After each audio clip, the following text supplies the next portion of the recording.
آج ہمارا prime minister بات کرتا ہے یکساں سول کوڈ کے بارے میں، اور یہ مدعا اٹھتا ہے تو ہمیں اس بات کا پتہ بھی نہیں چل سکا کہ یکساں سول کوڈ کیا ہے اور اس کے علاوہ قانون شریعت کیا ہے۔ ہم کو نہ دنیا کا پتہ ہے نہ آخرت کا پتہ ہے، نہ دنیاوی حالات معلوم نہ آخرت کے حالات معلوم۔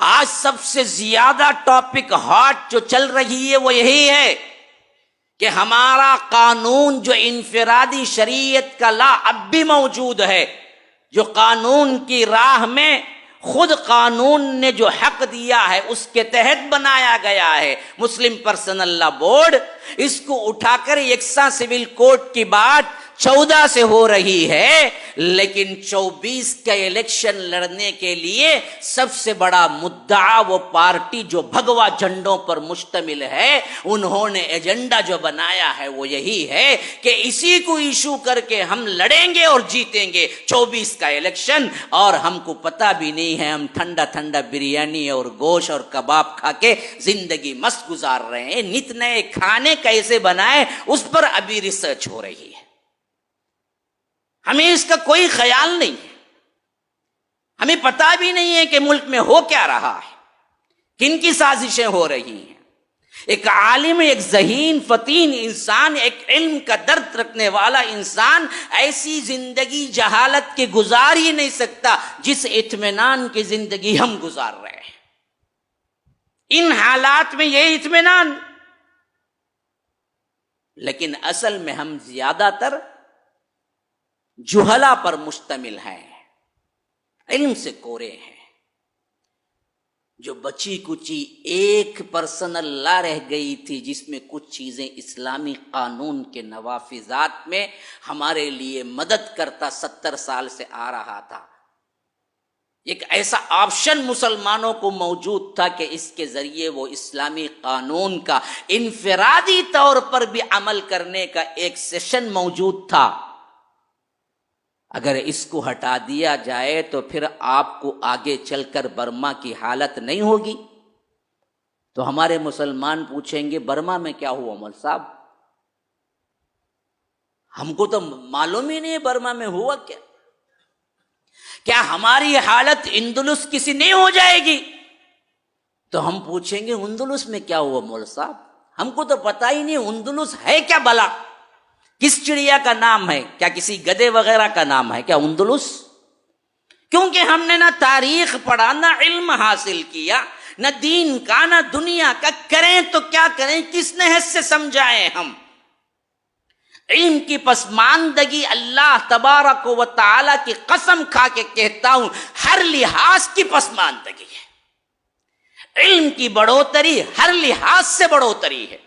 تب جا کے معلوم ہوگا قانون کیا ہے، قانون کو بدلا کب جا سکتا ہے، قانون کو کیسے بدل رہے ہیں، آج ہمارے خلاف سازشیں کیوں ہو رہی ہیں۔ علم آئے تو ذہانت آئے گی، ذہانت آئے گی تو فطانت آئے گی، فطانت آئے گی تو پھر آپ ملک کے اتار چڑھاؤ کی سمجھ آپ کے ذہنوں میں آئے گی۔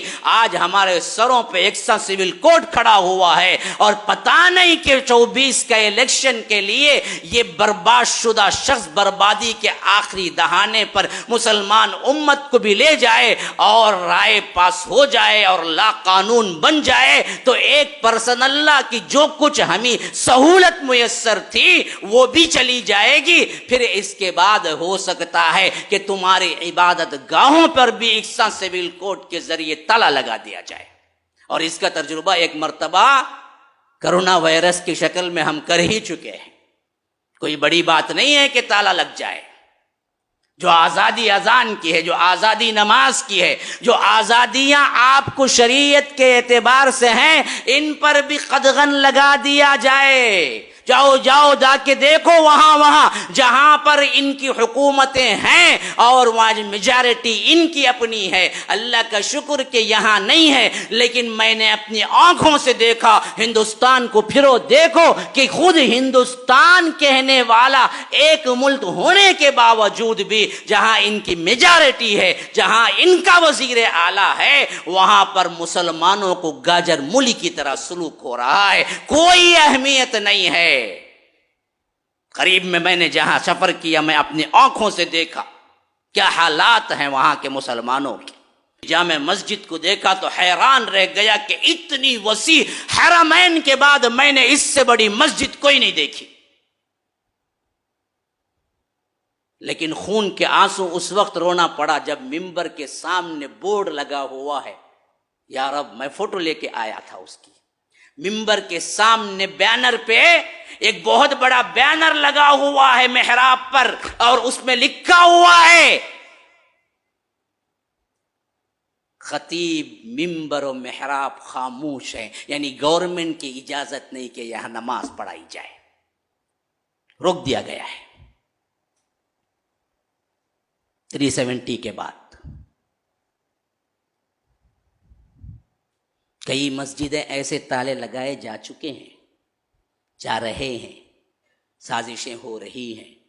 ہم متنجن بریانی میں مصروف ہیں، نت نئے مسالے دریافت کر رہے ہیں کھانے کے لیے.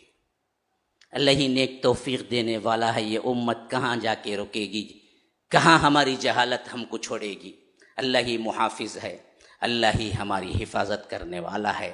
نیک سمجھ دے، ہم کو توفیق دے، ہم علم حاصل کریں، میچورٹی بڑھائیں، اپنے آپ کو دیکھیں، قانون کو پڑھیں، اور اس ہندوستان میں جس تاریخ کو دہرانا یہ اندلس کی چاہتے ہیں اس کو روکیں بالعلم، اللہ کی مدد کے ذریعے.